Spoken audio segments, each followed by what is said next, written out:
Hi everyone, it's me, Cars, and welcome back to my channel! At ngayon magkakaroon na naman tayo ng isang video na kung saan mag-react ako sa isang music video. So, you know the drill. Hindi ko na masyadong patatagalin pa dahil nakita nyo naman na sa title kung ano ang aking mag-reactan. And that is, ang Yoko Na. Ang hirap sabihin, no? Pero sige, Yoko Na ni Josh Cullen and featuring Al James. So, ayun. So, eto. Panoorin na natin. Hindi ko na patatagalin pa. Let's go. Let's see. Josh Cullen and Black Star Entertainment presents the phone. Chinese. AU Mills. Eminal Production. May first time ko rin marinig yung kanta. Like, hindi ko pa ito napapahinga ng buo. I just know, like, the chorus. And FYI, bias ko pala to. Hindi ko nasabi. Bias in SB19.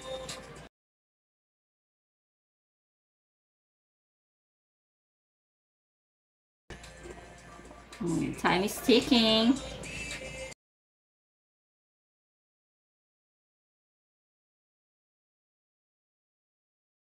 Oh.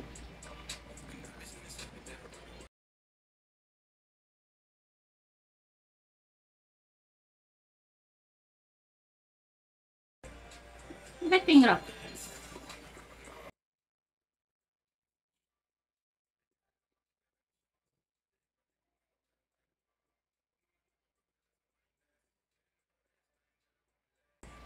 Talaga ano lang siya, showing ng ano nila. And I'm wondering why cinema. Oh! May iba pala.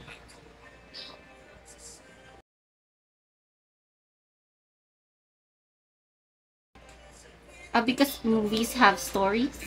Kaya ba ganun? Ako rin, di ko naintindihan. Bakit ka nang pinagalit, be? I mean, oo nga naman, nakakagalit nga naman. Bakit nagtatanggal siya?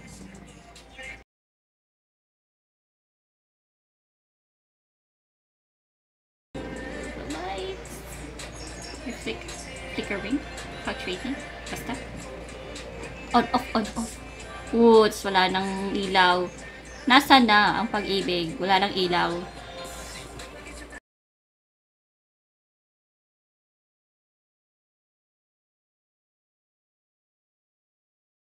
Oh, tayo rin na mismo.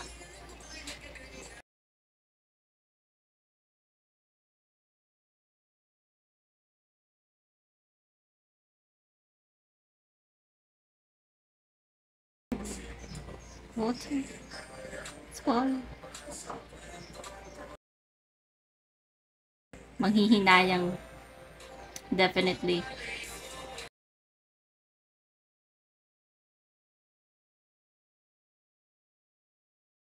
Kasi me. Wait, nag-reverse. Why? Basta talaga may feathers, no? Vampira yarn.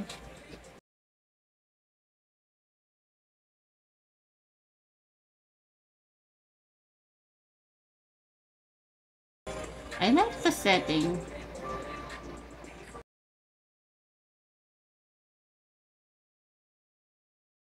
Just nag-reverse.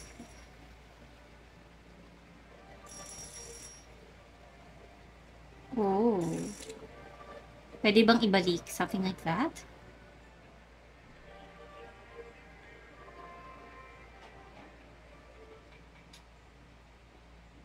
Oh.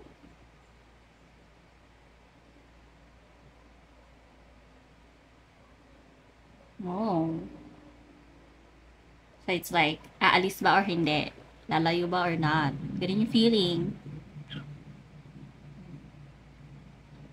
Nice. Nice. At ayun na nga ang aking reaction sa kantang Yoko Na and MV ni Josh Cullen featuring Al James. Hindi ko alam kung ano magiging reaction ko, to be honest. Kung ano pang makita nyo, yun na yun. Sige. It's really simple but elegant. Kasi like, yung place, yung colors, like, it's really nice. It's vibrant. Tas biglang may parts na parang naging white lang and black. So, parang, I feel like, it's kind of like, ano ba yung feelings ng tao? Like, is it really there? Alam mo yun, it kind of feels like to me na, parang nandun ba talaga yung pagmamahal na it's colorful or nawawala na ba and nagiging black and white na lang. Yung nag-reverse bigla. So parang gustuhin ba nating ibalik sa dati? And maaayos pa ba natin ito? Parang ganun yung feeling na balikan natin and ayusin natin. Because there's like an hourglass, diba? Ng, you know, yung may San Kineme. Basta yun, yung sinaunang clock. Time. Chemerling. Ayun. So, parang, the time is ticking. Ano gagawin natin? Papalayo ba? Or, just parang, yoko na. Parang, I feel like, ano ba talaga? Like, ano ba yung feelings? It's really nice. I like the overall MV. Siguro, ano yung favorite part ko? Feeling ko, yung favorite part ko, yung nakahiga na lang siya dun sa stage, dun sa movie or theater house. So, yung theater house pala siya. So, sa theater house, nakahiga lang siya, thinking, tas nagwawala. Medyo parang pa last part na yun eh. I like the song. Like, so nice. First time ko lang kasi narinig eh. So, ganun pala siya. Ganun pala siya. Siguro yung favorite ko din yung, siguro sa close-up shots. Favorite ko yung mga close-up shots din ni Josh and ni Aljay. So, yun. It's so nice kasi parang pinapakita yung emosyon na walang emosyon. So, ayun, yun yung nagustuhan ko ng mga parts. Ayun. So, ang dami kong energy, no? Na-feel nyo ba? Yes, thank you, dog. So, for the confirmation, sinabi na ng aso. So, thank you so much. Wala naman na iba akong masasabi pa. And if ever you like this reaction video, syempre pwede nyo ma-like, mag-comment din kayo, you can share, and also you can subscribe to my channel if you like, and then click the notification bell button if gusto nyo maging updated. And of course, lalagay ko na lang dyan ang aking mga social media accounts kung gusto nyo naman akong i-follow and maging updated sa aking buhay. Ayun lang, thank you so much, and see you sa mga susunod na mga ire-reactan ko. Ayun, thank you, and bye!